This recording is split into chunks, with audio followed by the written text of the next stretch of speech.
complex technical mic system, so Brady's carrying that, and the rest of us doing introductions just have to do as we usually do in classes and shout loud enough to cover the room. So I'm Brian Olson.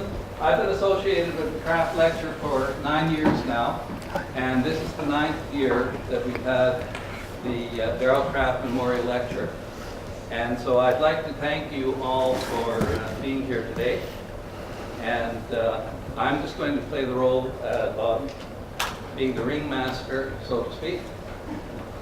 And so I'd like to start with a few acknowledgements. First of all, the general acknowledgement from the University of Manitoba is that the University of Manitoba campuses are located on the original lands of the Anishinaabe, the Cree, the Oji Cree, the Dakota, and Dene people, and on the homeland of the Métis Nation. We respect the treaties that were made on these territories. We acknowledge the harms and mistakes of the past. We dedicate ourselves to move forward in partnership with Indigenous communities in the spirit of reconciliation and collaboration. And one of the interesting things about today is that there is some interesting research that touches on the First Nations and some of those community questions. Just part, but very interesting. And so I'd like to welcome a few people. First of all, I'd like to welcome all the students that are here today. A lot of staff, welcome. Our dean, thank you for being here, Dr. Wittenberg. And we're particularly honored to have all of those who are here perhaps for the first time, and we hope you'll have many more chances to be at the Kraft Memorial Lecture. Next year, of course, is going to be the 10th. And then all the friends, and particularly the family of Daryl Kraft, who have meant so much to the community here and in terms of helping to leave this legacy of a wonderful man who was a very important part of this faculty, and we'll come to that in a moment. But just want to welcome Myrna Kraft and Dan Kraft. And there's one person I'd like to really give a heartfelt thanks to. She's talking at the back. Is Surrender Kagambos. Surrender's right at the back. And I know the Krafts will agree with me that Surrender has just been a tremendous help over these many years to making this a successful function. And we thank you very much, Surrender, for all the help that you've provided and kept things always going in terms of all the details that need and having someone to bounce those off. And so that's my first role in terms of being the ringmaster. And I'd like to invite our department head, Derek Bruin, to say a few words in terms of who Daryl Kraft was and his connection to the department and so on. Thank you, Brian.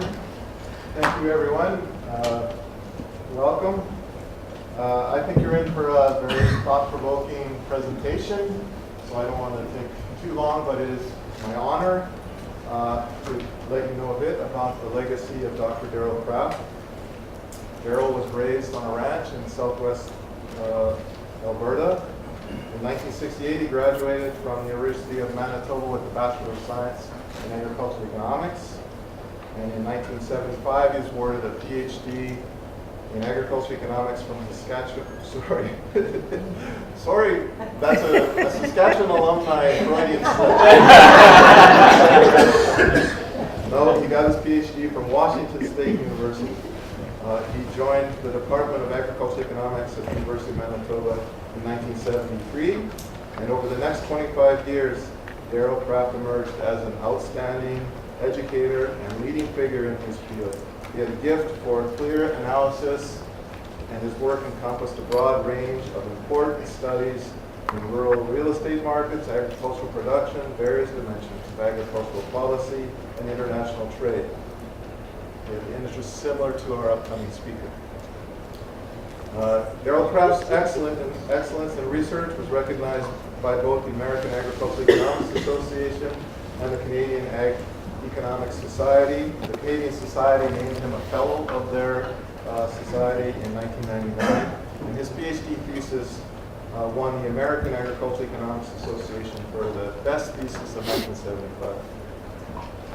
The Nobel-winning economist Ronald Coase felt that for us to regulate properly, we had to learn the details of the technology and the markets of the sectors we were interested in. And Daryl knew the details of many parts of the Canadian and Manitoba food chains. In 1998, he initiated the Agribusiness Sharing Cooperatives. He brought together support from the Cooperators Group, Agricor, Manitoba Pork Federated Cooperatives, and the Canadian Wheat Board.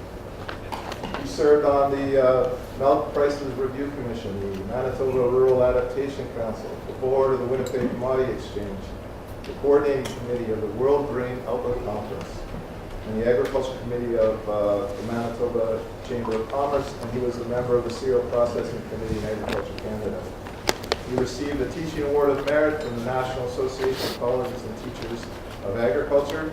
He served on the University Senate, and he was our department head from 1997 to 2003. Daryl's legacy includes teaching nearly 2,000 undergrad students. He supervised nearly 40 graduate students.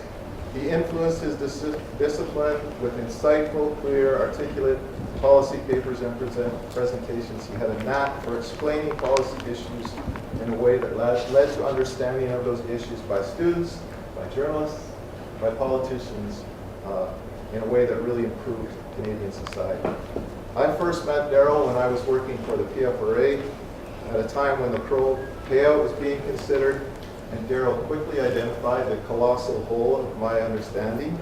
And in a very kind, articulate, teaching way, he went about to set me straight. And that was his wheelhouse. He was an excellent explainer of Canadian policy. He could get down into the details of things like rail transportation, the ethanol sector, supply management, and some of those, and the Canadian Wheat Board, and some of those things were very divisive debates. But Daryl remained friends with his opponents of those debates. After he died in 2003, his family and friends worked to continue his legacy through the Daryl F. Kraft Memorial Fund. In addition to funding this annual lecture, the fund also provides an endowment that gives a prize for an agricultural policy paper to young graduate policy students, and a fellowship for a graduate student. This year's policy paper was won by Mr. Bruce Felsh. Is he here? Bruce? The graduate fellowship was awarded to Mr. Mitch Rosman. Is Mitch here? Mitch right there.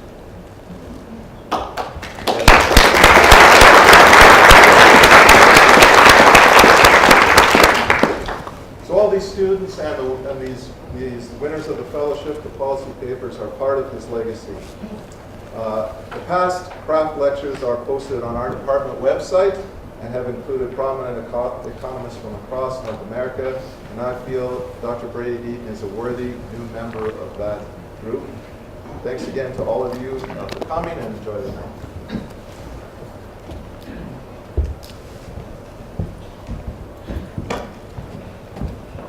Thank you, Derek. I'm going to ask Dan Kraft to come forward and just make a few comments with regard to the Kraft Foundation, the Kraft fundraising. But I'd like to take this opportunity as I look around at some of the faces in terms of that nice motley group that we had together that in the early days had a lot of meetings about how to set this up, and a lot of friendship in terms of that group. It was just a nice, warm group, and perhaps a good example of the way that something should end up doing. It certainly ended up in a very successful story, and I'll let Dan brief you up on that. Thanks, Brian. One thing I was going to do is give you an overview of what the fund supports. You got that there. We were taking care of that, so I won't do that. After Dad's passing, a group of friends and faculty and family got together and said, Dad loved this place. Another caveat, I always get emotional when I talk about it. So I just tell you that right now. So he loved it, and he wanted to, we're trying to come up with what's a way that can help see his legacy and his passion. He had two passions. Well, he had a few, but two passions that he loved this place. His number passion is he loved the Winnipeg Jets. And he and I were, so I'm hoping this year they move to playoffs. But number one was, it was just, he loved to connect with the community. He loved to connect with farmers. He loved to connect with students. And he loved outreach. So we have a committee that put together funds that supports outreach through these lectures. Try to encourage work with students in an undergraduate paper, and like an opportunity to fund graduate scholarships for the one that Mitch is realizing today, which we're so thankful for where it's going. So just wanted to give you an update of where we're at as a fund. We have raised to date just under $642,000. So, and it's continuing to grow, and that's really exciting for us. We'd like it to be in the 7 digits so that it can sustain forever, and then they can be giving lots of scholarship, and they can give back to this faculty and give back to this university in perpetuity. So that's our goal.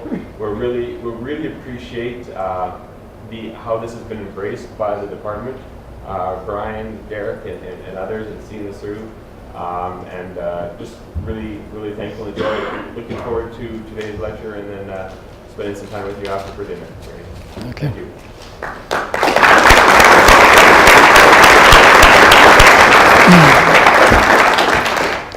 Thank you, Danny. Speaking of students, in case there was any later arrivals of students from my class, there's a few students here that have a small little exercise in terms of the speaker. And so if you did miss your sheet of paper, then it's sitting there on my left-hand corner at the back. Now, on to what we're here for, the speaker. And one of the individuals in our department who has worked closest with Brady is Dr. Chad Lally. And Chad is going to provide the introduction here for Brady Deaton. All right, so it's a real pleasure to introduce Brady Deaton. Brady has a long list of accomplishments. I'm just going to go through a few of them, but we're very pleased that he's here to speak with us today. On research, Brady has published extensively, including several articles in some of the leading journals in agricultural economics. Brady is an accomplished teacher. He's won teaching awards, and I know he's supervised several students who have gone on to successful careers in academia and industry. I think Brady's service and outreach really sets him apart. So Brady initiated and hosts a podcast on agricultural and food and resource issues called Fair Talk. It's one of a kind in Canada. I encourage all to listen to it. He's a very engaging interviewer. Brady is past editor of the Canadian Journal of Agricultural Economics, and he is an incoming president of the Canadian Society of Agricultural Economics. Today, Brady's going to be speaking to us about sort of an emerging theme in his research agenda. But I'd like to mention that Brady has done extensive research on issues of farmland ownership and farmland tenure. He was recently invited to testify to standing committees of the Senate and the House of Commons on his research on farmland ownership. Also recently, he presented at the Atlanta Federal Reserve on his work on heir property. So although he's not talking about those issues directly today, I'll let you know that he's done extensive research on them. And I'm sure if you're interested in those topics, he'd be happy to discuss them with you after the lecture. Give a quick mention. So with that how said, you got interested in I'd this like area. to turn the floor If you over to can. Brady Deaton.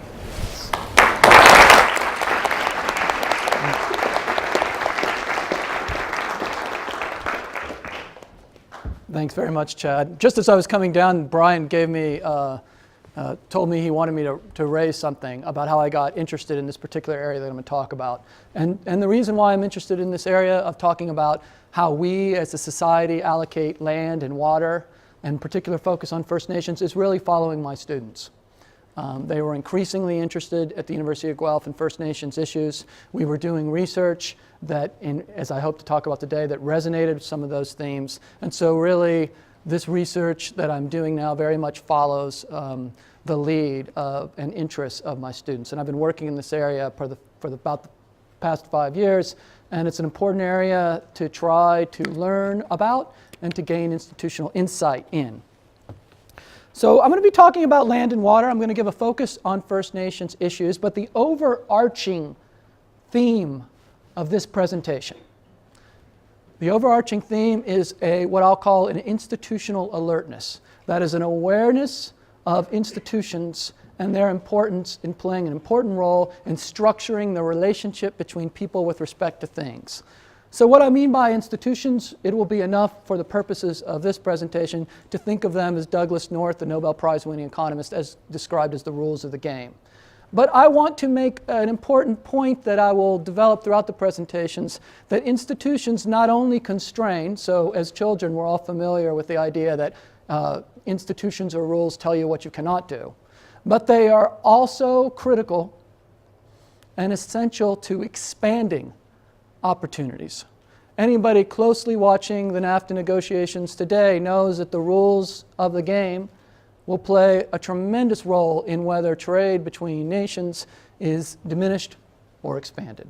So that's going to be a theme in discussing institutions in this context of land and water that I want to hit again and again. And I want to say that it's my claim, and other scholars as well, that when those institutions harmonize relationships between people with respect to things so that expands trade over increasing distances with increasingly unfamiliar agents, that it is an important component that leads not only to growth but to the improvement of human well-being.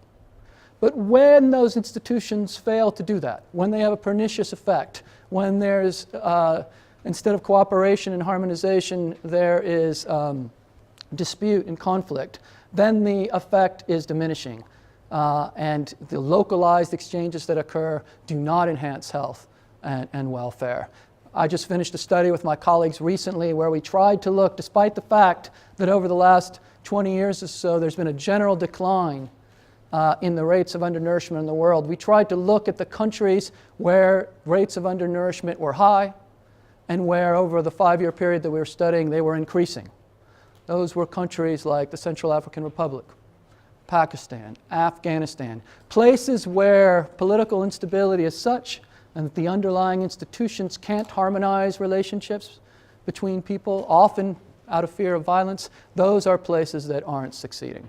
So I want to keep that context in mind as I go through this presentation.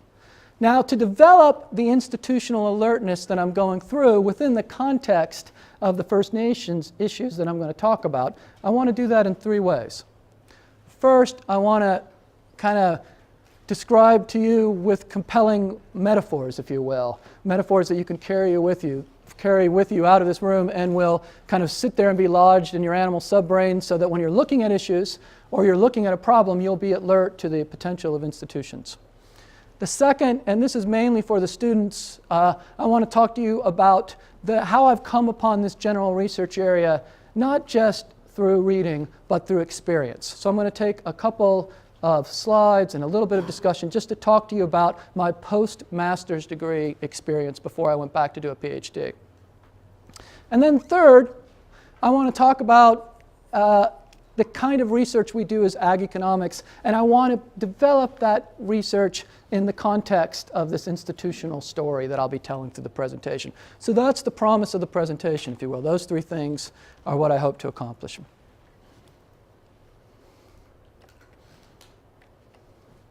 No.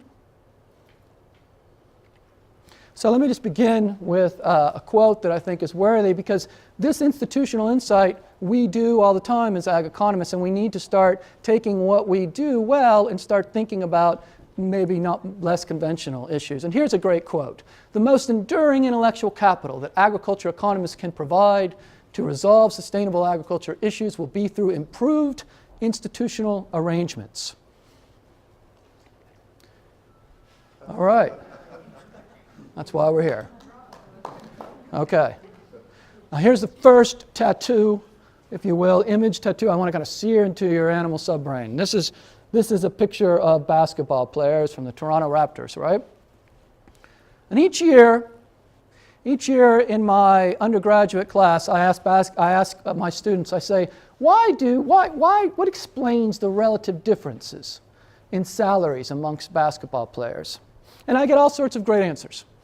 It's their capacity to shoot a jump shot, it's their speed, it's their basketball IQ, and indeed all of these are compelling reasons that would explain why one basketball player makes more money than another.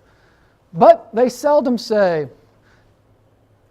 it's the height of the basketball rim. Now the basketball rim is set at 10 feet.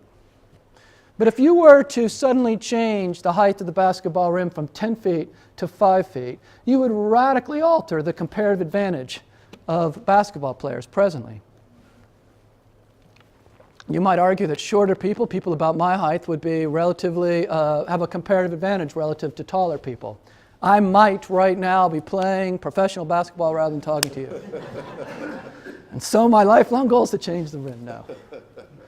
So that's the point. That's the first point. But the second point, and what I want to develop in the context of this presentation, is that there are rules out there, and there are always these rules out there governing the exchanges in the economy, the relationships between people with respect to things. And there can be rules out there that we're not thinking about in that way. And that's kind of part of the alertness that I want to talk about with respect a little bit to First Nations.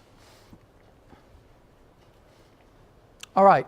Now, I'm going to take a moment here to talk to you about how I've come to have so much passion, really, about this, putting our research in this context. So in 1993, I was a U.S. Peace Corps volunteer in Lesotho. I'm now a dual citizen. And I was in Lesotho. So in 1993, as many of you may know, apartheid had just ended. Nelson Mandela, who later became the president, was not the president at that time.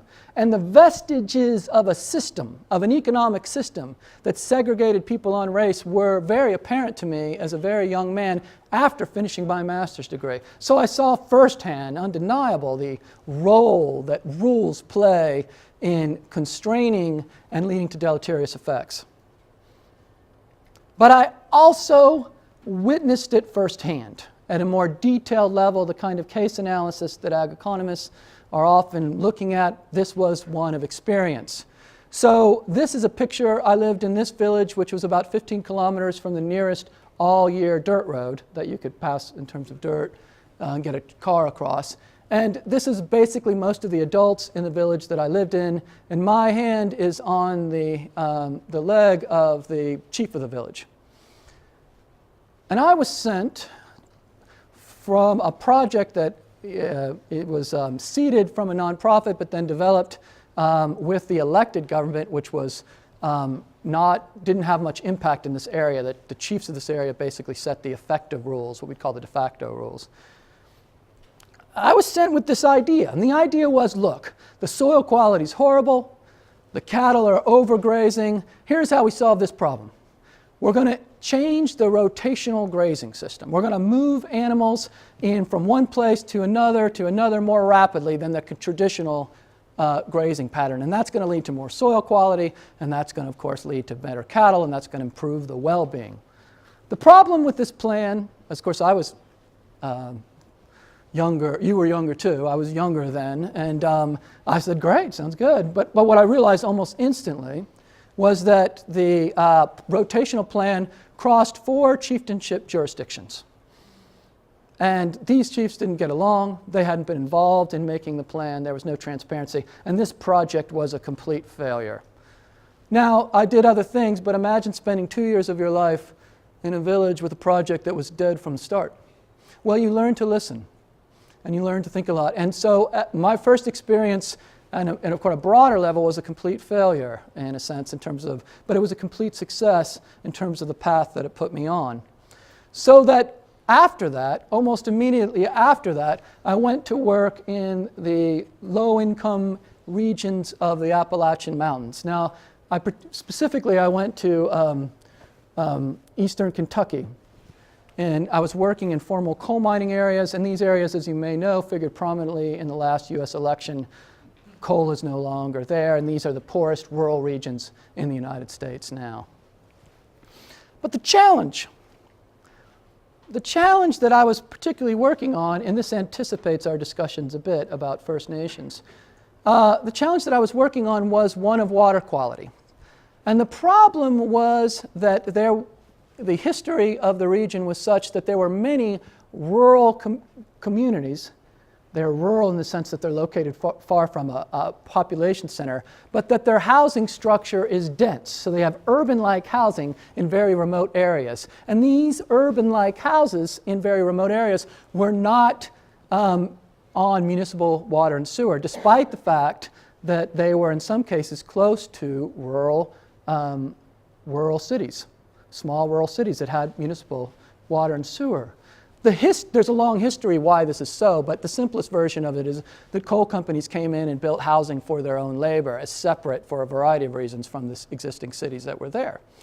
So bring this to the present, so now we're talking 1995 to 1997. These areas were not on water and sewer. When you flushed the toilet, everything went straight into the stream. So this is probably a classic picture. You have the houses next to the railroad track, and behind that will be a small stream. And this was leading to high fecal coliform counts, both in the river and leading to drinking water quality problems. But I had learned something from the failed experience that I had had earlier, and I put together a group of all of the mayors, representatives from all of these communities, and the newspaper, and over the course of the year, we set about a plan on how to address this problem. And what we found was that the cities nearby actually had the capacity to provide water to these areas. But for a number of reasons, this relationship had never been developed. And so we created, if you will, a new institution. We created a county-wide water and sewer district to link the existing municipalities, expand their water systems into regions like this. And today, there are hundreds and close to 1,000 houses on water in this region because of the institutional innovation of the county water and sewer district. And what was neat about this is that the communities that were participating in it voluntarily participated in it. And the county found it advantageous to do as well. So there were these gains from mutual cooperation, from exchanges of services. And this was the kind of promise that I decided, as someone examining rural development issues, this kind of promise of an institutional arrangement that could improve the well-being of different groups that I would sort of search for. And after having these experiences in Lesotho and in the Appalachian region of Kentucky, I started to kind of see it everywhere. And I mean everywhere. So what's the promise of Halloween? Right? Well, the one promise is that you're going to see children walking up and down the streets chanting trick or treat, and fortunately, in our situation, many of them will get the latter. The second is those children, our future, are parading themselves in front of us, and I've always found that exciting. But I want to focus in on one in particular.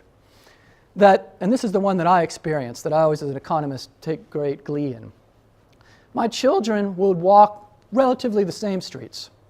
And so in their bag of candy, they would have relatively the same collection of sweets. There's not that much difference if you go to the same house together. And they would come into the house with a fixed set of resources and sit down with each other, and what would they do? They would trade. Their happiness, if you will, was made greater from a fixed set of resources by the exchange. But this is more, there's a couple of things that could be like the rim, invisible, that are worth thinking about here. First of all, they came in the house with the assumption that the candy was theirs. Right? That's important, right? If we came in the house, I'm sure people do it all sorts of different ways. You could dump the candy in the middle and say we split it evenly. And second of all, each of the participants, at least I would like to think my children, the reason why this repeated year after year, felt that they had autonomy over their decision to trade and, importantly, not to trade. Right? Both of those are important. And those are the dimensions, the rim kind of floating. We, as economists, we've got to keep this alertness. We can compare this, if you will, just to compare this kind of romanticized story with another story that historians often refer to as the Columbian Exchange, which happened sometime at the end of the 15th century, 1492, when Columbus sailed the ocean blue. What happens there when the Eastern Hemisphere meets the Western Hemisphere is a radical exchange. And we think about, just to give an example, its effect on Europe was almost immediately with the transfer of corn and even goods that now we sometimes associate with Europe, even though they had their origin, of course, in the Americas, things like potatoes. And so that is argued by scholars to have been a big boon to the population in their area and their economic development. But of course, the history of that was devastation for the indigenous people of the Americas. Disease itself ravished the countryside and killed and made extinct certain people, but also certain different indigenous tribes. But also the exchange was not one between equals who had the right to trade or not. There was a colonialist tendency in these exchanges. And so as we move forward, as we're going to now into the issue of how we look at indigenous issues, we want to keep in mind these questions of who has the inherent right to organize decisions with respect to exchange and the history.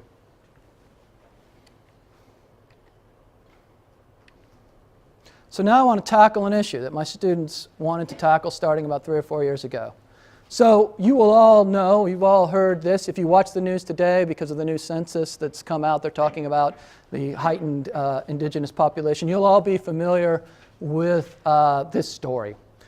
Trudeau, in the election process, makes the promise that we're going to end boil water advisories in 5 years. A strident promise for sure, and of course, those grand promises that are hard to keep.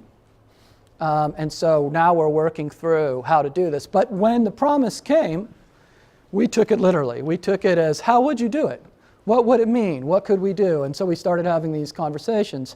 In particular, I think my colleague Bethany Libka, we're really driving this. How would we do it? We had a lot of great discussions about it, and we thought, well, there's no silver bullet, which I'm going to make this argument, but we can start to look at things. But we had this heightened institutional awareness, and we started to think about the rim. I started to think about my own past experiences. And here's the kind of stuff we started to see.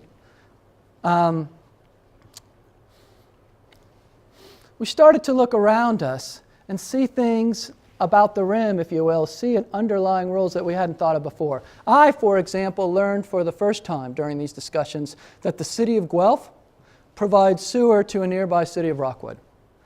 That the city of Toronto provides water to York. And when we started looking at rural areas, we started seeing stories like this picture. And all you really have to know about this picture is that the purple area describes a water system, a series of lines that connects a small series of municipalities throughout southern Ontario. A different water system connects the Lake Huron, the lighter blue area there. And we started saying, oh, there's all of these contracts, there's all of these rules that are currently governing small municipalities. But we also started to notice things like this. Well, here's Chippewa of the Thames, and they've had poor water conditions, and they're not part of these systems. Why? And what would be the implication? These are the starts of questions. And certainly from my own experience working on these kind of issues, I started to think, well, why? Are there other places? And indeed there are. Here at Mississaugas of New Credit, for example, their water system is shared through Hagersville. And there's two types of water systems. I'm not going to get into too much detail. One is where water is trucked in from a nearby municipality, and the other is where it's piped in basically to the border, and then typically the distribution of that will occur via the First Nation. And just before coming here, I decided to look from our data set and see if we could find an example one. So this is a Manitoba example. Porter's Law Prairie provides water to the Dakota Teepee Nation. So if you sense, the rim became visible. If I can just keep that metaphor going, the rim became visible, and we knew kind of the kind of questions that we wanted to ask. So this is the question we wanted to ask. Is a First Nation reserve in a water sharing agreement less likely to experience a boil water advisory? Now, I'm not going to go into the detail. I was asked to kind of be broad, but I do want to talk a little bit. So with this particular case study, I'm going to go and explain just broadly the kind of econometric approach without very much detail. I'll emphasize a particular result. But one of the important things that we try to do in this applied setting is take data and transform it into interesting relationships, usually to identify a particular association between something like is a First Nation in a water sharing agreement or a municipal type arrangement just as influenced? Are there the prevalence of boil water advisories influenced by whether or not they're participating in these arrangements? All right? So we gathered data through a study that was done and then added to this data, an Egan-Burnside study that was done across Canada in 2011. And the information is at the reserve level. So First Nations might have multiple reserves, and it's at the water systems on those reserves. So you can get a sense here of the differences between the prevalence. So here you have the blue areas there are indicating what percentages of these reserves have a water system that's being serviced by a nearby municipality. Okay? I'll use the word MTA, municipal type arrangement, and water sharing contracts kind of interchangeably. So you can see that Manitoba, for example, and Ontario are relatively similar in their prevalence. Now, there are some things that you might, the data that you might immediately expect kind of holds true here. First of all, if we compare reserves that are in contract situations with those that are self-supplied, you can see that those reserves that are in these relationships are less remote. They're in greater proximity. So that's one factor that's going to be important when we assess the implications of our results.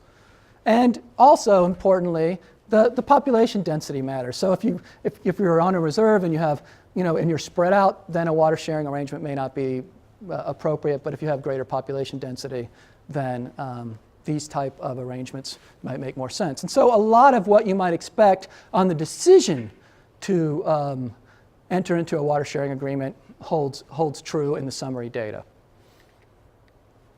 So what we do, and here's the part that I don't want to lose you in. I just want to describe, we've got this data, we've tried to characterize it both in the physical character of reserves, but also in terms of the socio and economic characteristics, and we're going to try to come up with two statements. One is, in words, it's what's the probability of being in a water sharing arrangement? Does it depend on remoteness of the reserve, density, et cetera, and a bunch of other variables? So we want to get that. And in math, we can write that same equation out and it looks something like this. And then we're going to ask the question, okay, well, if they're in, what's the probability of a boil water advisory if they are in a water sharing agreement or they have this municipal type arrangement controlling for all other sorts of arrangements? And this relationship between the participation model and the boil water model takes lots of different forms. But for this presentation, I'm just going to really focus on this one result. And that is that MTA variable. So what's the probability of being in a boil water advisory if you're in a water sharing arrangement? And our hypothesis is that it's reduced, right? That the probability of being in a boil water advisory would be reduced if you're in these water sharing arrangements. And what we find, and then we run these regressions, this is just a selection of one part of the model and a selected set of results, is that we find generally that it is. And there is the central tendency is about 11 percentage point decline in the likelihood of being a boil water advisory if you're in a water sharing agreement. So why this has a number of interesting implications, but really quickly let me tell you how we're thinking through it.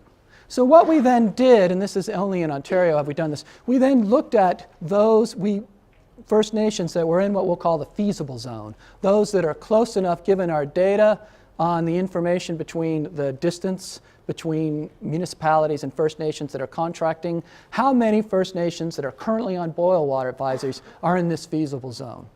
And it comes out to be about 13%. Now, this is important, and you can see the red areas here, so everything outside of the yellow are not in the feasible zone. You can see that this type of arrangement isn't the solution for boil water advisories in more northern areas, but it is potentially something that we can look at, how to reduce the transactions costs, how to motivate increased interactions. And by the way, this can go both ways. First Nations can be providing water to nearby municipalities. So this is now what we're exploring in the second round of research to try to extend this. Now I'm looking at the time, and I've got 15 minutes. So, and I wanted to allow some time for questioning. So here's what I'm going to do. I'm going to move through this agriculture zoning discussion because I want to get to the Indian Act and talk about land issues that I think are important, that have the same kind of rim, kind of analogy that I want to bring up. But ag economists and myself, we've been looking at issues like agriculture zoning for a long time, since the 1970s. And the reason why I always find it's interesting is that it's always rife with conflict. It's always, agriculture zoning is always a matter of conflict, in part because how you tell somebody they can use their land influences their well-being, and how you use your land usually influences the well-being of your neighbors. And if you look through the literature on this issue, those two questions just come up over and over again. We were talking about some of them at lunch this afternoon. So when I say agriculture zoning, I'm talking about disallowing non-agriculture uses on agriculture land. And the area that's there in green is what's referred to in Ontario as the green belt. And the area that you can kind of see that it surrounds is the fourth largest metropolitan area in the North America. That's the Greater Toronto Area. All right? Here's why, in a nutshell, it's always controversial. This is a study that I did some time back. So we asked about 1,000 landowners, are you concerned about farmland loss? And the answer is, oh yeah, 79%. Development restrictions are necessary to preserve farmland? And the answer is, yeah, they're necessary. Would you support zoning restrictions on your land to preserve farmland? And that's, of course, where the rubber hits the road. So without an expanded discussion of the Greenbelt, I want to raise two questions that help me lead into thinking about the Indian Act and a number of very exciting things going on with respect to First Nations. The Greenbelt was essentially an expansion of provincial control over municipalities. So the right, who held the decision-making right, was moved from the municipalities, who might have had more granular knowledge of the land use issues, to the province. And this is well documented in the papers that I provide reference to here. But it's shocking how fast this happened. In November of 2003, for the first time, the provincial government mentioned the idea of a green belt. 1 month later, they put a moratorium across all of the area that you see here, largely called the green belt. And so this was ripe with controversy. So the Ontario Ministry of Municipal Affairs and Housing said the value of agriculture lands should not be affected by the green belt.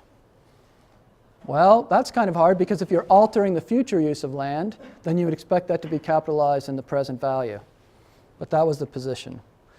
The landowners were upset. They felt like these are the farmers that owned land in the greenbelt, felt like they were the one paying for this greenbelt through a loss in the value of their land. This is a quote from one of the farmers at the Times, describing their land as their development package, and as their retirement package, and that can you just imagine if we told you you were going to cut your retirement plans, was going to be cut in half? And municipalities too, they were concerned because their plans for how land would be developed in their region were usurped. And I want to make kind of 2 points quickly.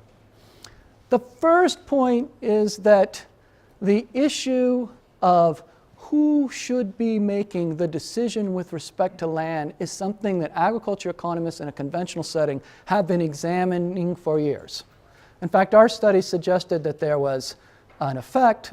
Farmland values fell in close proximity to the GTA, but they didn't fall neither as much or as far out from the GTA, perhaps, as some farmers would have thought. So in a sense, our study made nobody happy, but that's what are. But the question is, in a sense, who should it be? The municipalities? Did they have more granular information? Should it be the province? And that's a debate that's gone on, and we study that. And in fact, in places where they found that zoning has raised farm values, a classic study by Henneberry and Barrows in 1990, they actually found that the zoning, agriculture zoning, was happening more locally, being voted in by farmers. So when that was the process, as opposed to provincial control, they found that there were actually favorable effects on the price of farmland. So this question of who controls and who governs the resource is going to become really front and center when we think about First Nations land issues in a very different context. But the second is, and this is back to the rim example, the second is today in Toronto, there is a endless discussion, endless news coverage about concerns about residential housing prices in the Toronto area. And you hear scarce mention of the fact that 1 million acres of farmland that the supply has been taken out, that areas that would have otherwise been developed has been removed. You'll hear all sorts of compelling stories except for that one. And I say scarce, it has been brought up, but it's not first and foremost on people's mind. It's as if it's become that rim in the background that nobody's paying attention. So one of the future things, and I hope to come back another time, we're planning on doing, is to examine that question using just the kind of methods that I talked about earlier. Now, pointing this out, having a meeting like this, and thank you for the opportunity to come here and say these kind of things, clearly is something that ag economists have prided themselves on for some time. Here's a great quote. Clearly, the institutional rigidities associated with regulations, standards, and non-transferable status rights should continually be drawn to the attention of policymakers.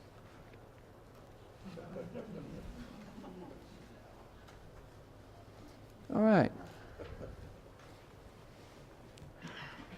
And nowhere could the challenge moving forward with research be more important than trying to deal with the Indian Act. The level of control, which is not now at the provincial level, is in the federal government starting around 1876, but amended several times since then. The Indian Act essentially sets out the rules and regulations at the federal level that will govern First Nations reservations and not only the use of their land, but actually the form of their governance.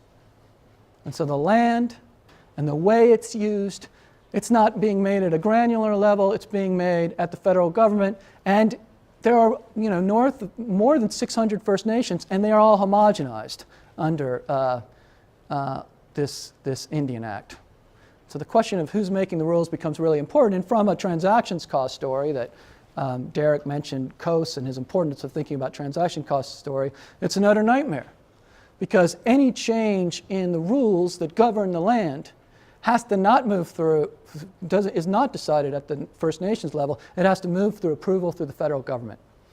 And there's a long history of scholars who've thought about the transaction cost. That's the cost of actually making this occur. That means kind of substantially, if they want to do business with a nearby area, if there wants to be an investment on this land by a business, they have to get approval. They don't make the decision themselves. They're not the jurisdiction making the decision. Whatever arrangement they have to make has to get approved by the federal government.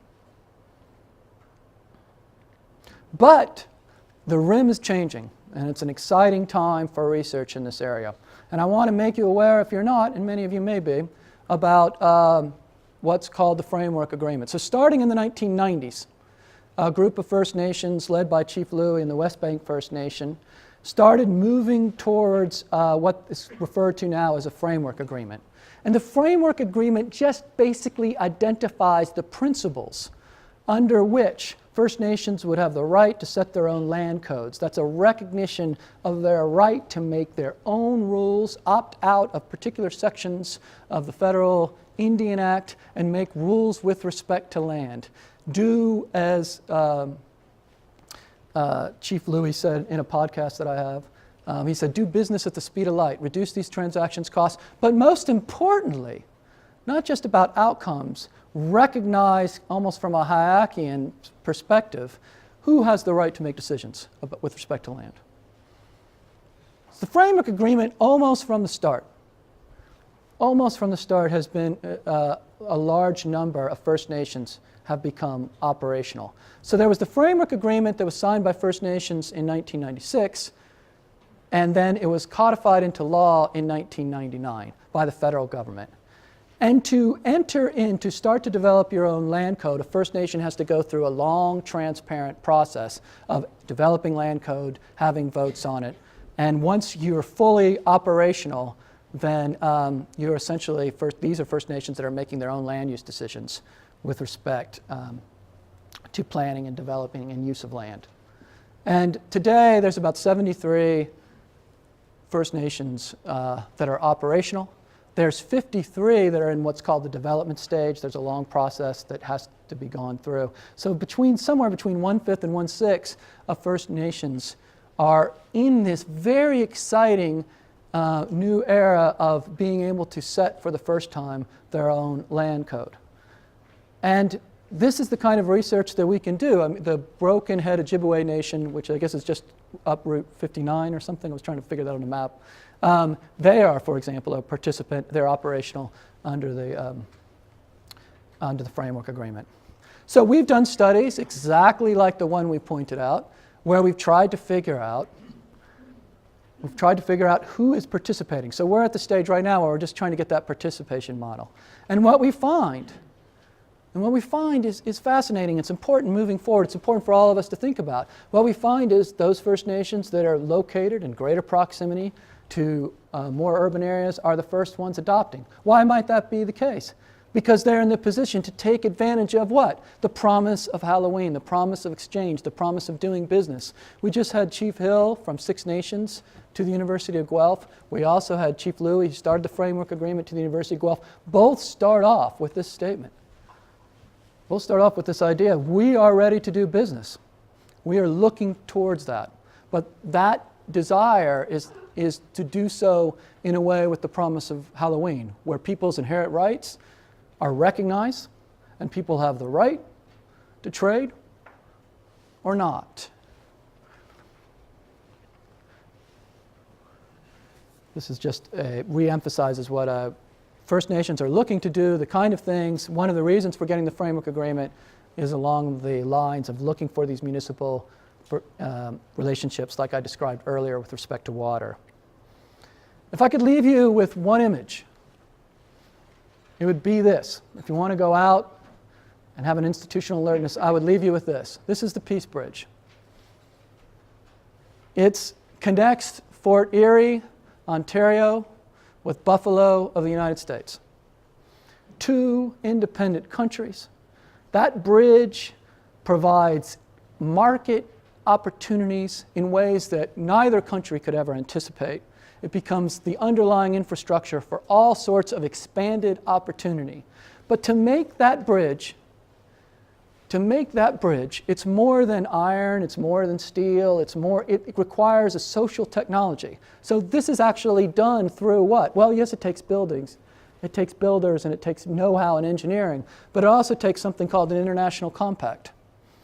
Institutional innovation that provides an opportunity, expanded opportunity for exchange that's fundamental and important. And I think that's what we're going to have to be working to better understand But I'm confident that the skills that are in this room, and particularly my colleagues in ag economics, are well prepared to explore this with the tool sets that we have. And I think it's in keeping with the tradition of this department. So I want to end with the very quote that I started with. The most enduring intellectual capital that agriculture economists can provide to resolve sustainable agriculture issues will be through improved institutional arrangements. Now let us show creativity by proposing new, imaginative institutional arrangements. Thank you very much.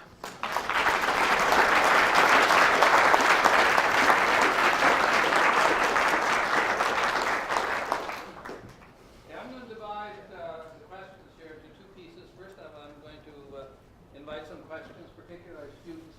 I know there's a number who had a few commitments. And then to the outside guests, by the way, that are outside the university, we have a reception after the dean's office. And to those of you that are outside the university, and if you're inside and really want to come, then that's fine too. Right following the lecture. So why don't we have a few questions, and then I hope some of the students decide to stay, but I know that there's a few of them that had some commitments in terms of carpooling and so on. So some questions from either students or others.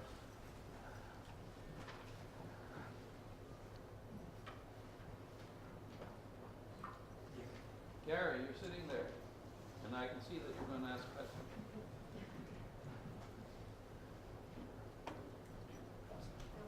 Okay. Brady, I was just going to ask, are the water sharing agreements covered under the Indian Act, or are those different kind of land use, like mining type issues? They're allowed under I'll just the repeat the they are question. allowed under the Internet Act, and when we've studied this within the province, they are allowed to, First Nations are allowed to pursue relationships with nearby municipalities. Without going through the Indian Act? Without going through. It's an example of, or the Indian Act allows for it, I should say, but yeah. Okay. And there's been increase, and I can't get this right now, but we're actually looking at it, and the province has increased. So the province has clear mandates. They actually ask for sharing arrangements where possible to lower tier municipalities, but there's not such a relationship. And so we think that this is exactly what we're exploring now, this deep institutional detail. We think that that might be the kind of thing that we can explore more, how to incentivize those relationships, or what currently incentivizes the relationships between municipalities. Another question. Bill. You described the probability relationship between the distance to urban areas and water sharing agreements. You hinted at the relationship between reaching the self-governance of land to available into urban markets. Is there an overlap between those two sets of data? Like, is it more likely that a First Nation that has a water sharing agreement or also is moving towards the other model for land use? Yep. Is there an overlap? That's a great question, and we just haven't studied that, but thank you. I will, and we should. And like I said, what's been a challenge for me personally is that and I think all researchers can appreciate this, is how you slowly have to move your research program to tackle an area that you might be skilled at kind of examining empirically, but don't know a lot of this institutional detail. So we really are at the beginning stages of starting to cut additional questions. So whether there's a portfolio of things that are happening on First Nations because of their proximity is a great empirical question. Let me say, as I'm saying this, there's a great book called The Quiet Revolution by Chris Alcantara and Jen Nels. Chris Alcantara is a political scientist now, I think at London. And they have documented, not necessarily empirically, the expansion over the last 10 years of all sorts of cooperative arrangements, not just water, but fire services and trash collection and all these kind of things. And so, they have this great line in the book where he says, so while we've been kind of fetishizing the perpetual and endless conflict between the federal government and through the Indian Act and First Nations, as we've been doing this, there's been this kind of increased exchanges between municipalities and First Nations, which has gone understudied. And I actually think it's empirically really understudied. And just advance that as a potential area to explore more. Okay, everyone hold on to their seats for a minute. I'm just going to, the students that need to go, you can sort of slip out the sheet of paper, the box at the left-hand side at the back that one of our old students, Richard Disiak, has promised to be the guardian of. It's over by you there, Richard. And if for those students who need to go, you're excused to just sort of slip out quietly. And then we'll go into our second round of questioning here. Now, don't all students go. Just give them permission.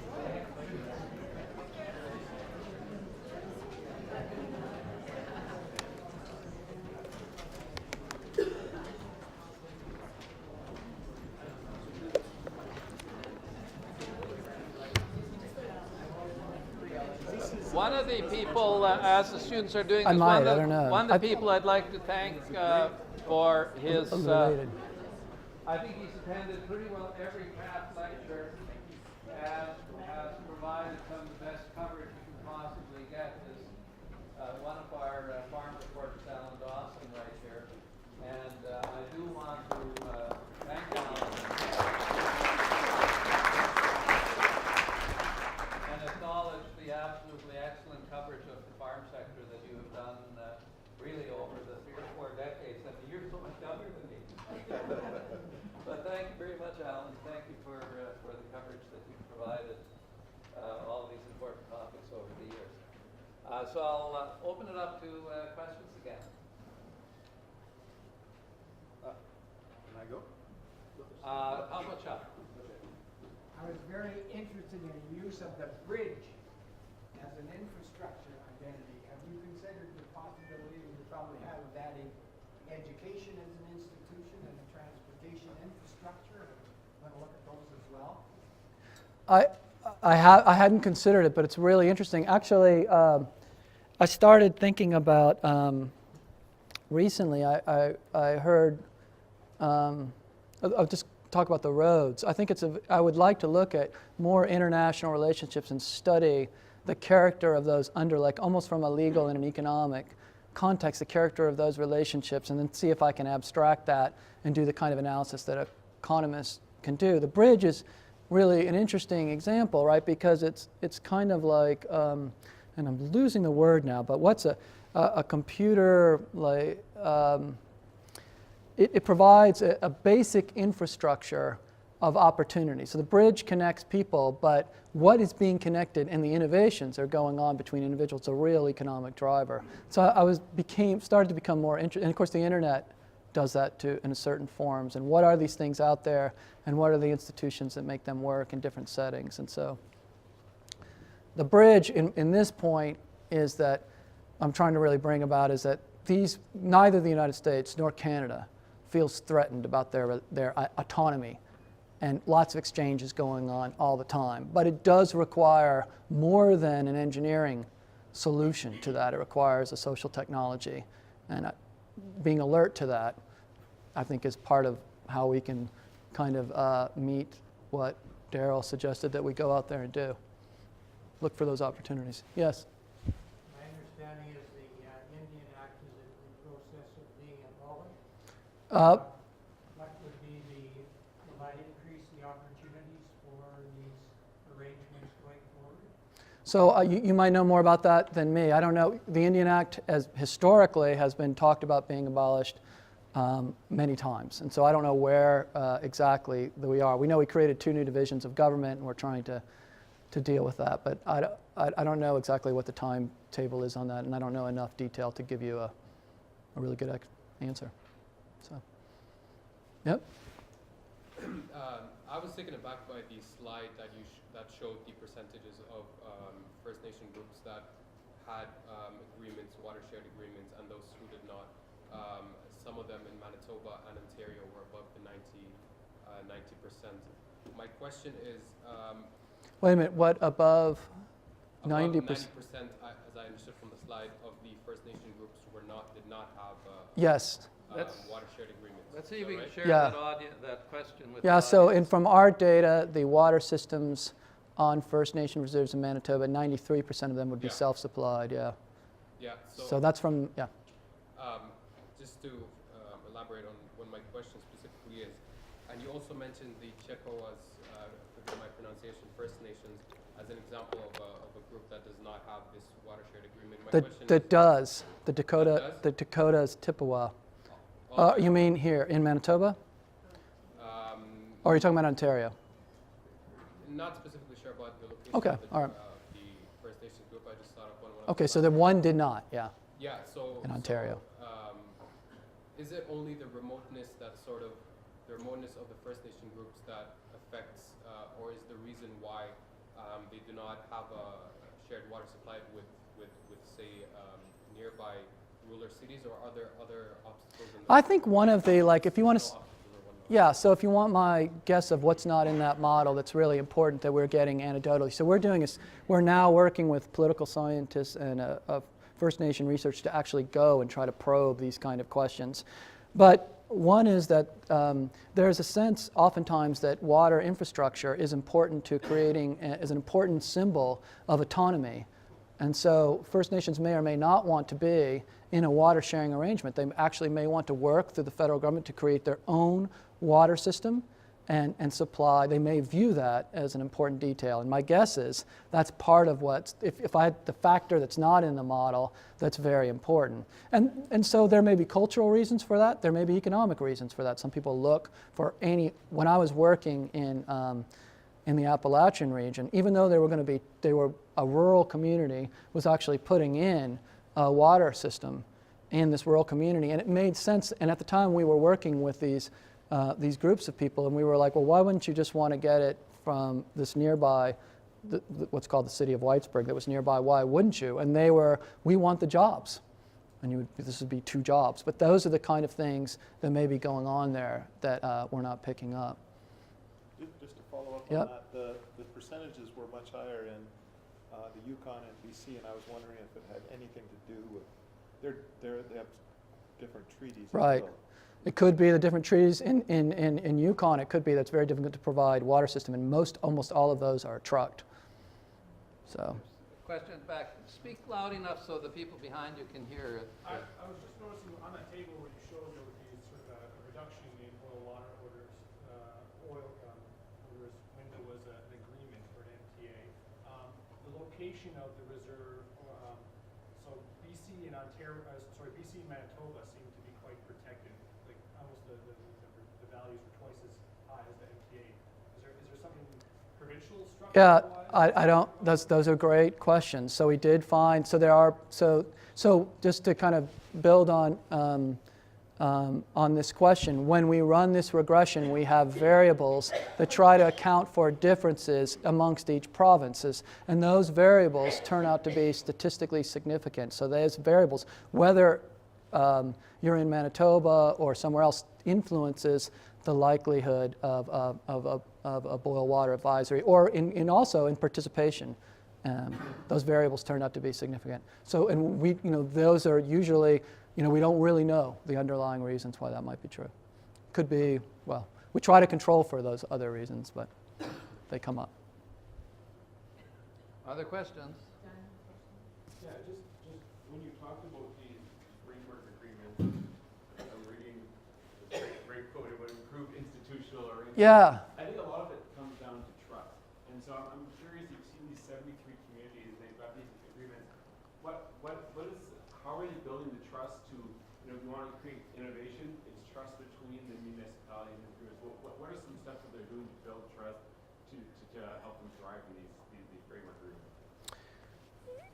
I mean, I don't know. I can tell you there's a federal initiative where they've sat down and they're working with First Nations and nearby municipalities, and they have these sessions where they bring the municipalities in to meet with First Nations, and they discuss ongoing issues. They discuss the rituals that would occur when you go to a meeting, for example, and how they might differ between the municipal government sort of immediately getting to business versus a First Nation where they might have a different type of format for starting off a meeting. And we did sit in on these type of meetings, and I think those are examples of trust building. But I think, I think in a sense, trust kind of happens over repeated exchanges that work out.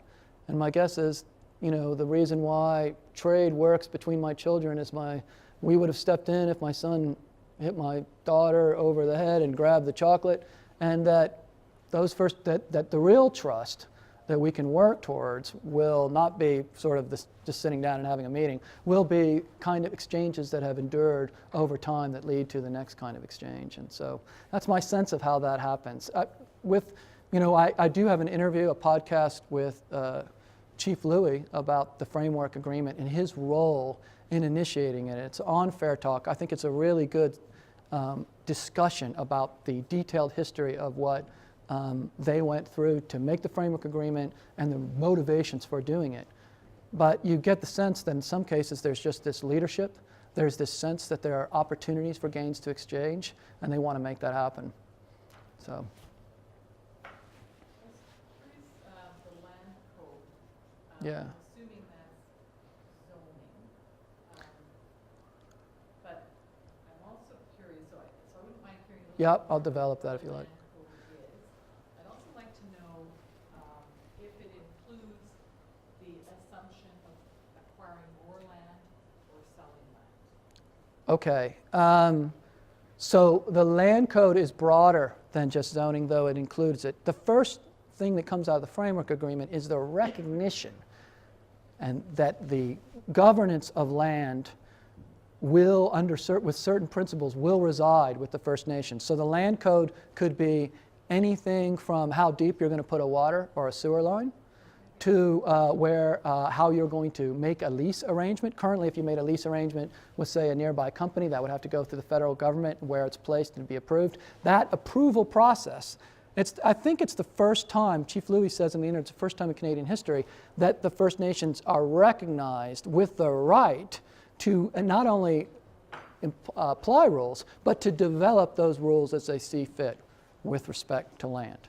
Now, First Nations can acquire land currently, but one of the principles of the First Nation framework agreement that was ratified and referred to as the First Nations Land Management Act, which is the Canadian government, is that the size of the First Nation cannot be diminished. So the principles that allow for self-governments disallow for a decision that would reduce the size of the reserve in terms of their ownership. Because there are other proposals that have been floated. Most famously, the other one that's not come about is the First Nations Property Ownership Act, which is not the framework agreement. That gives First Nations fee simple ownership and would allow them to sell the land. That's not part of the framework agreement. I'm happy to clarify that. It's a very important point. Do you know how many reserves have taken up that? Sorry, the First Nations Property Ownership Act is not existing. It was put out and it was argued, but it kind of died somewhere in the legislative process. So the framework, but it's often described, but they shouldn't be conflated. They're very different things. So there's still real limitations then in terms of being able to manage that resource. Well, there are limitations that are guided by broad principles that were laid out in the framework agreement in 1996. So the inherent right to self-govern the land is now placed with the First Nations who are fully operational. So there's various forms. There's customary rights. There's occupational permits. There's Six Nations has something that's close to fee simple that allows people to use land, but does not. This precludes fee simple ownership to the extent that it could be land on the First Nation could be alienated from the First Nation. So a First Nation person given a certificate of occupancy couldn't sell that land off the reserve to a non-First Nation person. So that's a limitation, yeah. Yes? Yes? Sir, basis your research and thinking about this problem, what is your advice that you would give to Mr.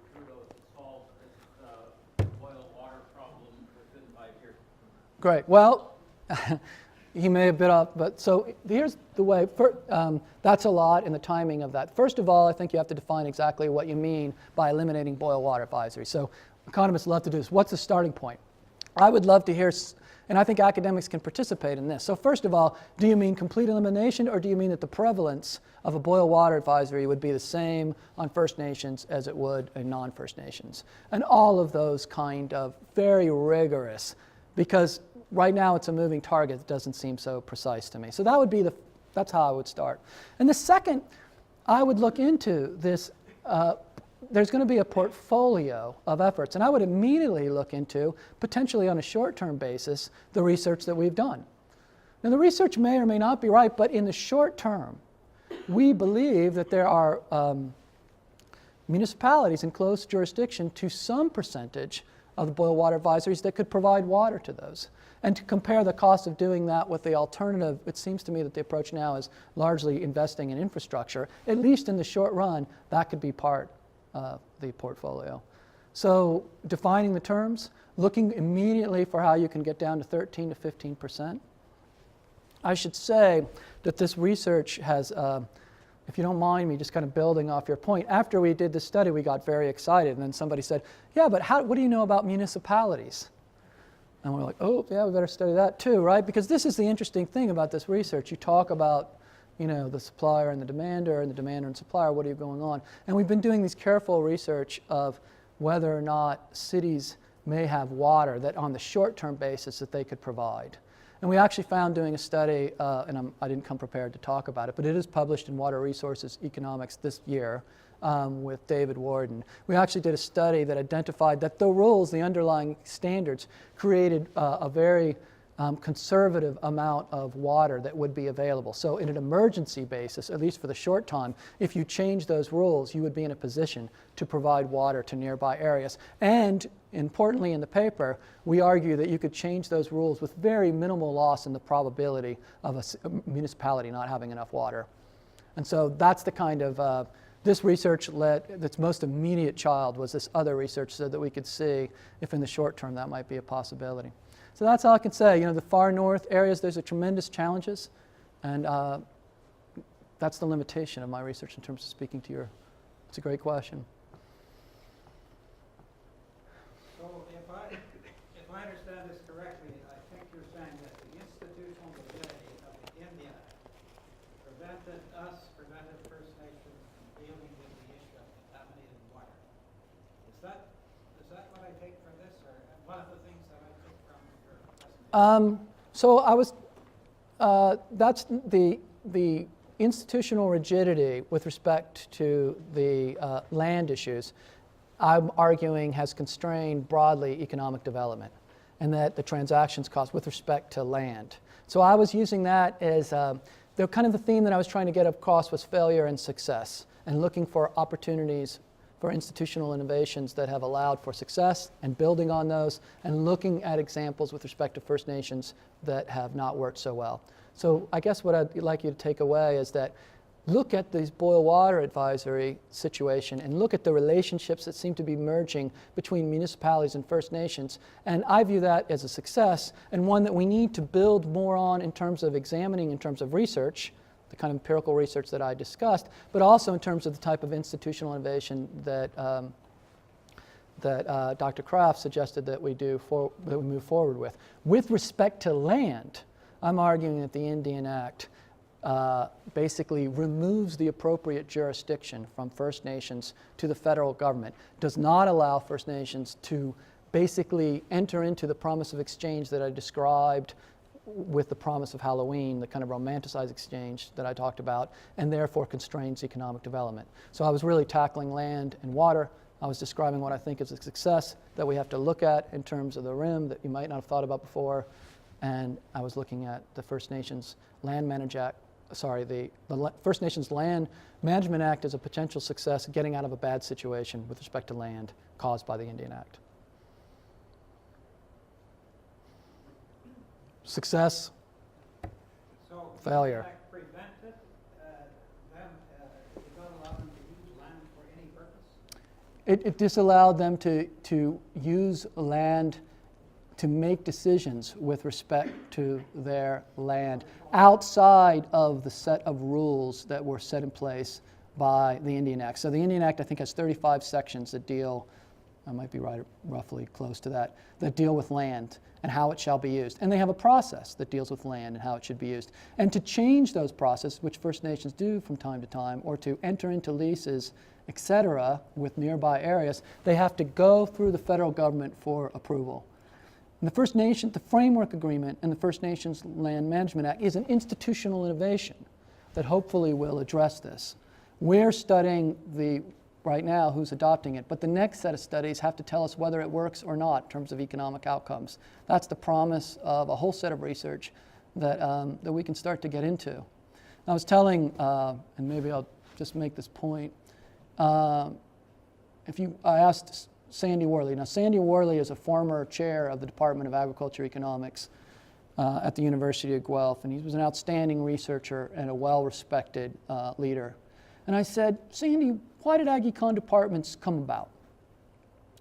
And he said, well, only Sandy can say it this way. Basically, there were a bunch of rural businesses out there that weren't doing so good, and Ag Economics departments came about and said, go solve that problem. So those rural businesses were farms, of course, and in the 1930s and the 1940s and 50s, and in the emergence of our department, there were many millions of people in the farm population that weren't doing as well off as the rest of the country. Now today, so that was that's what he said, and I think about that a lot in trying this effort to try to move towards this area that I'm not that familiar with, away from the conventional areas that I am. I think about what he said a lot, because today, well, we have about the farm population, that's the children and the families of farm, that's about, the Canadian population is about 600,000. And those people are doing, thanks to the research that we continue to do in these departments in part, and our efforts, they're doing pretty good. They're doing about as, they would be comparable to other people in terms of their income. But we have twice as many. We have this strange similarity. We have more than 1 million, or the new census data came out today. Twice as many, for sure, Indigenous people who seem to fit the mandate that Sandy Worley suggested, a group of rural people, rural businesses and rural communities, autonomous Indigenous populations that are part of Canada, that aren't doing as well as other people. Go out there and see what we can do. I think I can't really improve much on what Daryl said. So, I think that's a great place to end that. I'd like to just hold the applause for a minute, go out and see what we can do. And I think in the spirit of Daryl Kraft and really having a theme that is really quite, I think, different from the themes that we've had the first 8 years, has been very, very timely. It's been excellent at the University of Manitoba, where there has been a great focus and recognition that, in fact, that's exactly what the university wants to do, is go out and try to make a contribution to those outstanding issues. And so on behalf of that, the University of Manitoba, Faculty of Agriculture and Food Science, the Daryl F. Kraft Lecture 2007, in recognition of your contribution to the legacy of Daryl F. Kraft, Department of Agriculture Economics, Agribusiness and Agricultural Economics, thanks Dr. Brady Deaton, Jr. Yep. For your presentation of the 9th Annual Daryl F. Kraft Lecture entitled Land and Water, Issues and Approaches in Canada, First Nations and Abroad. And we invited Brady on the condition that he had shelf space, or had wall space to be able to hang up our award. I did. Thank you very much. I'm very honored.